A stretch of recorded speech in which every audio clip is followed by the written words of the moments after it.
ഇതേപോലെയുള്ള പല നല്ല എഡിറ്റോറിയലുകളുമാണ് എന്ത് ചെയ്യുക നമ്മൾ അധികാരികളുടെ കണ്ണ് തുറപ്പിക്കുന്നത്. ഇതേപോലെയുള്ള പല എഡിറ്റോറിയലുകളാണ് മുന്നേ എഡിറ്റോറിയൽ എഴുതിയുകൊണ്ടാണ് ഇപ്പോഴും PSC യുടെ കണ്ണ് പല രീതിയിലും തുറന്നിട്ടുള്ളത്. PSC കുറേയൊക്കെ മെച്ചപ്പെട്ടിട്ടുണ്ട് അല്ലേ, മുന്നത്തെ അപേക്ഷിച്ച് നോക്കുമ്പോൾ ഇപ്പോഴും PSC കുറേ മെച്ചപ്പെട്ടിട്ടുണ്ട്. പക്ഷേ എന്നിരുന്നാലും ഇനിയും അവിടെ കുറച്ച് മെച്ചപ്പെടാനുണ്ട്. അതൊക്കെയാണ് നമ്മൾ ഇന്നത്തെ ഈ ഒരു എഡിറ്റോറിയലിൻ്റെ ഭാഗമായിട്ട് നമ്മൾ പറയുന്നുണ്ടാവാം. മെച്ചപ്പെട്ട എന്തൊക്കെയാണെന്ന് വെച്ചാൽ കൃത്യമായിട്ട് അവർ എക്സാം കലണ്ടർ പബ്ലിഷ് ചെയ്യാൻ തുടങ്ങിയില്ല. കഴിഞ്ഞ ഒരു 2023 തൊട്ട് 2023 ഏപ്രിൽ തൊട്ട് സിസ്റ്റമാറ്റിക്കായിട്ട് അവിടെ എക്സാം ഷെഡ്യൂൾ അവരവിടെ പുറത്ത് വിട്ടിട്ടുണ്ട്. ടെൻറ്റേറ്റീവ് എക്സാം ഷെഡ്യൂൾ അത് സിസ്റ്റമാറ്റിക്കായിട്ട് അവരവിടെ നടത്തുന്നുണ്ട്. അതിന് മുന്നെയാണ് നമ്മൾ കൃത്യമായിട്ട് സിലബസിൽ മൊഡ്യൂൾ വൈസ് മാർക്ക് ഡിസ്ട്രിബ്യൂഷൻ കൃത്യമായിട്ട് അവരവിടെ നടത്തി. അപ്പോൾ ഉദ്യോഗാർത്ഥികൾക്ക് അതിനനുസരിച്ച് വെയിറ്റേജ് കൂടുതലുള്ളതുണ്ടെന്നുണ്ടെങ്കിൽ അതിനനുസരിച്ച് പഠിക്കാനുള്ള സൗകര്യമൊക്കെ PSC തന്നിട്ടുണ്ട്. അപ്പോൾ സിസ്റ്റമാറ്റിക്കായിട്ട് ആ ഒരു മൊഡ്യൂൾ അനുസരിച്ചിട്ട് ആ മാർക്ക് വൈസ് തന്നെ മാർക്ക് ഡിസ്ട്രിബ്യൂഷൻ കറക്റ്റായിട്ട് അവർ ഫോളോ ചെയ്യുന്നുണ്ട്. അതേപോലെ നമ്മുടെ എത്ര അപ്ലിക്കൻസ് ഉണ്ടെന്നുള്ള കാര്യങ്ങളൊക്കെ ആ ഒരു എക്സാം കലണ്ടറിൽ കൃത്യമായിട്ട് അവർ രേഖപ്പെടുത്തുന്ന ഒരു കോമ്പറ്റീഷൻ എത്രയുണ്ടെന്നൊക്കെ അവർ കൃത്യമായിട്ട് മനസ്സിലാക്കാൻ വേണ്ടി പറ്റി. അതേപോലെ എക്സാം കണ്ടക്ട് ചെയ്ത് കഴിഞ്ഞാൽ ഷോർട്ട് ലിസ്റ്റ്, റാങ്ക് ലിസ്റ്റ് ഒക്കെ സമയബന്ധിതമായിട്ട് PSCക്ക് ഒരു പരിധി വരെ ചെയ്യാൻ വേണ്ടി പറ്റുന്നുണ്ട്. എന്നിരുന്നാലും PSCക്ക് കുറേ അധികം പാളിച്ചകളുണ്ട്, ഇനിയും പാളിച്ചകളുണ്ട്. കുറേയൊക്കെ അവരെന്താ തിരുത്തി മാക്സിമം ഇപ്പോഴത്തെ എന്ന് വെച്ചാൽ ചെയർമാൻ നല്ല രീതിയിൽ തന്നെ PSCനെ ഒരു നല്ലൊരു ലെവലിലേക്ക് മാറ്റാൻ വേണ്ടി വളർത്തിക്കൊണ്ടുവരാൻ വേണ്ടി ഡിസൈഡ് ചെയ്തതിൻ്റെ ഭാഗമായിട്ടാണ് ഈ ഒരു മാറ്റങ്ങളും പരിഷ്കാരങ്ങളൊക്കെ. അപ്പോൾ അതിൽ PSCയുടെ പാളിച്ചകൾ മാറണം ഇക്കൊല്ലമെങ്കിലും. അതായത് കുറച്ചധികം PSCകൾ വീണ്ടും കുറച്ചധികം പാളിച്ചകളുണ്ട്. അതായത് ലിസ്റ്റുകൾ ക്രമാതീതമായി ആളെ കുറയ്ക്കുന്നതും അതേപോലെ ചോദ്യങ്ങൾ റദ്ദാക്കുന്നതും. നിങ്ങൾക്കറിയുന്നുണ്ട് നമ്മൾ എക്സാം കഴിഞ്ഞ് കഴിഞ്ഞാൽ ഏതെങ്കിലും ഒരു എക്സാമിന് പോലും ക്വസ്റ്റ്യൻസ് റദ്ദാക്കാത്തൊരു എക്സാം ഉണ്ടാവില്ല. ഫൈനലിലേക്ക് നോക്കിക്കഴിഞ്ഞാൽ ചില എക്സാമിനൊക്കെ 10ഉം 15ഒക്കെയാണ് വരുന്നത്. ചില എക്സാംസിൽ ഒരു 6, 7 മിനിമം ഒരു 3 ക്വസ്റ്റ്യൻസ് 4 ക്വസ്റ്റ്യൻസെങ്കിലും ക്യാൻസലാക്കാത്ത ഒരു എക്സാം ക്വസ്റ്റ്യൻ പേപ്പർ ഈ അടുത്തൊന്നും നമുക്ക് കാണാൻ വേണ്ടി പറ്റുന്നുണ്ടാവില്ല. ഓക്കെ, അപ്പോൾ അതൊന്നും കൂടി കൃത്യമായിട്ട് അവിടെ ഒരു പ്രോസസ്സിങ്ങിലൂടെ ആ ഒരു ക്വാളിറ്റി അല്ലെങ്കിൽ കറക്റ്റ് 100 ക്വസ്റ്റ്യൻസ് ഉണ്ടെന്നുണ്ടെങ്കിൽ ആ ഒരു 100 ക്വസ്റ്റ്യൻസ് കറക്റ്റായിട്ട് തന്നെ ഉള്ള രീതിയിൽ ക്വസ്റ്റ്യൻ സെറ്റാക്കുക എന്നുള്ളതാണ് ഇതിൽ അൾട്ടിമേറ്റ് ആയിട്ടുള്ള കാര്യം. അപ്പോൾ ഇതിലിപ്പം പറയുകയാണെന്നുണ്ടെങ്കിൽ വിജ്ഞാപനം, വാർഷിക പരീക്ഷ കലണ്ടർ, റാങ്ക് ലിസ്റ്റ് തുടങ്ങിയ മേഖലയിൽ 2024 PSC ഏറെ മുന്നേറിയിട്ടുണ്ട്. ലിസ്റ്റുകളിൽ ഉദ്യോഗാർത്ഥികളെ ഉൾപ്പെടുത്തുന്നതിലെ കുറവ്, പരീക്ഷകളിൽ കണക്കിലധികം ചോദ്യങ്ങൾ ഒഴിവാക്കുന്ന ഉൾപ്പെടെയുള്ള പ്രശ്നങ്ങൾ നല്ല പരിഷ്കാരങ്ങൾക്ക് കളങ്കമേൽപ്പിച്ചു എന്ന് പറയാതെ വയ്യ. ശരിയാണ് അല്ലേ? കാരണം വെച്ചാൽ കുറേ മാറ്റം ഈ ഒരു എക്സാം കലണ്ടറൊക്കെ കറക്റ്റായിട്ട് അവർ ടെൻറ്റേറ്റീവായിട്ട് പറഞ്ഞത് തന്നെ ഫോളോ ചെയ്യുന്നത്. അത് കൂടാണ്ട് ഈ ജനുവരി 15 അവർ ഈ വർഷം നടത്താൻ വേണ്ടി ഉദ്ദേശിക്കുന്ന എല്ലാ എക്സാമിൻ്റെ സിലബസും കൂടി പബ്ലിഷ് ചെയ്യാൻ വേണ്ടി പോവാണ് അല്ലേ.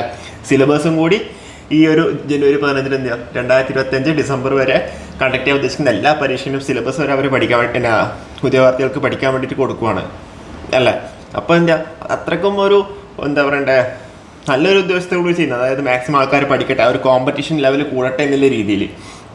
ഓക്കെ, അപ്പോൾ ഷോർട്ട് ലിസ്റ്റ്, സാധ്യത ലിസ്റ്റുകൾ ആവശ്യത്തിന് ഉദ്യോഗാർത്ഥികൾ ഉൾപ്പെടുത്തുന്നില്ല എന്ന പരാതി മുൻപേ ഉണ്ടെങ്കിലും അടുത്തിടെ ഇത് വ്യാപകമായിട്ടുണ്ട്. അതായത് റാങ്ക് ലിസ്റ്റിലുള്ള എല്ലാവർക്കും ജോലി കിട്ടുന്നില്ല എന്ന രീതിയിൽ സമരമൊക്കെ വന്നു അല്ലേ. അപ്പോൾ അതിൻ്റെ ഭാഗമായിട്ടാണ് അവരോട് കുറച്ചേക്കുന്നത്. Municipal common service, junior health ഇൻസ്പെക്ടറിൻ്റെ കാര്യങ്ങളൊക്കെയാണ് അവർ പറയുന്നത്. ടെക്നിക്കലുമായി റിലേറ്റ് ചെയ്ത കാര്യങ്ങളൊന്നും അതിലില്ല. അതുപോലെ നിങ്ങൾക്ക് ഇപ്പോൾ അറിയാമെന്നല്ല, ഇപ്പം KSCBI ബൈ ട്രാൻസ്ഫർ എക്സാം നടന്നിട്ടുണ്ടായിരുന്നു. അപ്പോൾ അതിൽ ഏകദേശം കുറച്ചധികം വേക്കൻസി ഉണ്ട്. പക്ഷേ കുറച്ച് പേരെ മാത്രമേ അവർ റാങ്ക് ലിസ്റ്റിൽ ഉൾപ്പെടുത്തിയിട്ടുള്ളൂ. അതേപോലെ അസിസ്റ്റൻറ്റ് ടൗൺ പ്ലാനറോ അതിൽ 35 വേക്കൻസി ആയിട്ട് ഇപ്പം തന്നെയുണ്ട്. പക്ഷേ റാങ്ക് ലിസ്റ്റ് ഉൾപ്പെട്ടേക്കുന്ന 25 ആൾക്കാർ മാത്രമാണ് സിവിൽ ഡേയ്സിൽ. അപ്പോൾ അങ്ങനെ പല രീതിയിലും ടെക്നിക്കലിൽ തന്നെ പല രീതിയിലും ഇതേപോലെ ഉണ്ട്. അതേപോലെ ഇപ്പം ജൂനിയർ ഹെൽത്ത് ഇൻസ്പെക്ടറിൻ്റെ കേസിൽ പറയുകയാണെന്നുണ്ടെങ്കിൽ ലിസ്റ്റിൽ ആളെക്കുറിച്ചുമായി ബന്ധപ്പെട്ട് ഡിസംബർ 19 സുപ്രീം കോടതി പുറപ്പെടുവിച്ച ഉത്തരവ് PSCയുടെ കണ്ണ് തുറപ്പിക്കേണ്ടതാണ്. അതായത് ഡിസംബർ 19 സുപ്രീം കോടതി ഒരു ഉത്തരവ് പുറപ്പെടുവിച്ചിട്ടുണ്ട്. അതായത് ആൾക്കാരെണ്ണം കുറക്കണം എന്നുള്ള രീതിയിൽ PSC പറഞ്ഞപ്പോൾ സർക്കാരിൻ്റെ കേസിന് അതിന് ഒരു ചലഞ്ച് അങ്ങനെ എന്തോ കൊടുത്തിട്ടാണ് കേസിൽ. ഞാൻ ഡീറ്റെയിൽഡ് കേസ് നോക്കിയില്ല, നമ്മുടെ പേപ്പറിലൊക്കെ ഉണ്ടായിരുന്നു. സർക്കാരിനെ മറികടന്ന് ഇത്തരം കാര്യങ്ങളിൽ PSC തീരുമാനമെടുത്തതിന് വിമർശിക്കുകയും ചെയ്തിട്ടുണ്ടായിരുന്നു. അത് ഇത്ര വേക്കൻസി ഉണ്ടെന്നുണ്ടെങ്കിൽ ഇത്ര ആൾക്കാർ ഉൾപ്പെടുന്നില്ല ഈ സർക്കാർ എന്ന് പറഞ്ഞിട്ടുണ്ടായിരുന്നു. പക്ഷേ അത് PSC അത് മുഖവിലക്ക് എടുക്കാതെ കുറച്ച് ആൾക്കാരെ മാത്രമേ എടുത്തുള്ളൂ. പക്ഷേ കൂടുതൽ വേക്കൻസി അവിടെ ഉണ്ടായിരുന്നു എന്നുള്ള കേസിൽ. ഓക്കെ, സർക്കാർ ആവശ്യപ്പെട്ടും junior health inspector rank list വിപുലപ്പെടുത്താതിരുന്നാണ് കോടതിയുടെ വിമർശനത്തിന് വഴി വെച്ചത്. സുപ്രീം കോടതി ഡിസംബർ 2019 ഉത്തരവ് ഇറക്കിയിട്ടുണ്ടായിരുന്നു. അതേപോലെ ഇപ്പം എന്താണെന്ന് വെച്ചാൽ വകുപ്പുകൾ 2 വർഷത്തിനകം ഉണ്ടാകാനുള്ള പ്രതീക്ഷ ഒഴിവുകളുടെ 10% അധികം മാത്രം ഉൾപ്പെടുത്തി റാങ്ക് ലിസ്റ്റ് തയ്യാറാക്കിയാൽ മതിയെന്ന ഭരണപരിഷ്കാര കമ്മീഷന്റെ ശുപാർശ സർക്കാരിന്റെ പരിഗണനയിലാണ്. ലിസ്റ്റിൽ ആളെ ഉൾപ്പെടുത്താൻ ഇപ്പോഴേ പെശുക്ക് കടന്ന PSCയുടെ ഈ ശുപാർശ നടപ്പിലാക്കാൻ സർക്കാർ നിർദ്ദേശിച്ചാൽ ഒരു റാങ്ക് ലിസ്റ്റിന് പൂർണ്ണ കാലാവധി പൂർത്തിയാകില്ല. കണക്കിലധികം ചോദ്യങ്ങൾ ഒഴിവാക്കുന്നത് മൂലം ഉള്ളതും ഗുരുതരമായ സാഹചര്യമാണ്. ചോദ്യാർത്ഥികളെ തിരഞ്ഞെടുക്കുന്നതിലുള്ള പാളിച്ചയാണ് ഇതിന് വഴിയൊരുക്കുന്നത്. 10ലേറെ ചോദ്യങ്ങൾ ഒഴിവാക്കി ഒട്ടേറെ പരീക്ഷകൾ 2024 ഉണ്ടായി. അപ്പോൾ ജനറൽ PSC കേസിലാണെങ്കിൽ പോലീസ്, ഫോറൻസിക് സയൻസ് ലബോറട്ടറി വകുപ്പിൽ സയൻറ്റിഫിക് ഓഫീസർ ഫിസിക്സ്, അതേപോലെ കെമിസ്ട്രി ഒക്കെ ഉണ്ടായിരുന്നല്ലേ. അപ്പോൾ 12 ചോദ്യങ്ങളാണ് കഴിഞ്ഞ ആഴ്ച പ്രസിദ്ധീകരിച്ച അന്തിമോത്തര സൂചികയിൽ ഒഴിവാക്കിയത്. 7 ചോദ്യങ്ങൾക്ക് പ്രാഥമിക ഉത്തര സൂചികയിൽ നൽകിയ ഉത്തരം തിരുത്തുകയും ചെയ്തു. 100 ചോദ്യങ്ങൾ 12 എണ്ണം ഒഴിവാക്കിയപ്പോൾ മൂല്യനിർണ്ണയം 88 മാർക്കിലേക്ക് അവിടെ ചുരുങ്ങിയിട്ടുണ്ട്. ഒഴിവാക്കുന്ന ചോദ്യങ്ങൾ പലതും ശരിയുത്തരമുള്ളവയാണ് എന്നതും വിദ്യാർത്ഥികളോടുള്ള അവഹേളനമാണ്. തെറ്റായ ചോദ്യങ്ങൾക്ക് ഉത്തരം കണ്ടെത്താനാകാതെ വിലപ്പെട്ട സമയമാണ് പരീക്ഷ ഹാളിൽ നഷ്ടമാകുന്നത്. ഇതുമൂലം ഉണ്ടാകുന്ന മാനസിക സംഘർഷം ചെറുതല്ല. തൊഴിലന്വേഷകരെ ഗുരുതരമായി ബാധിക്കുന്ന ഈ പ്രതിസന്ധികൾക്ക് പരിഹാരം കാണാനാവണം പുതുവർഷത്തിൽ PSCയുടെ മുൻഗണന.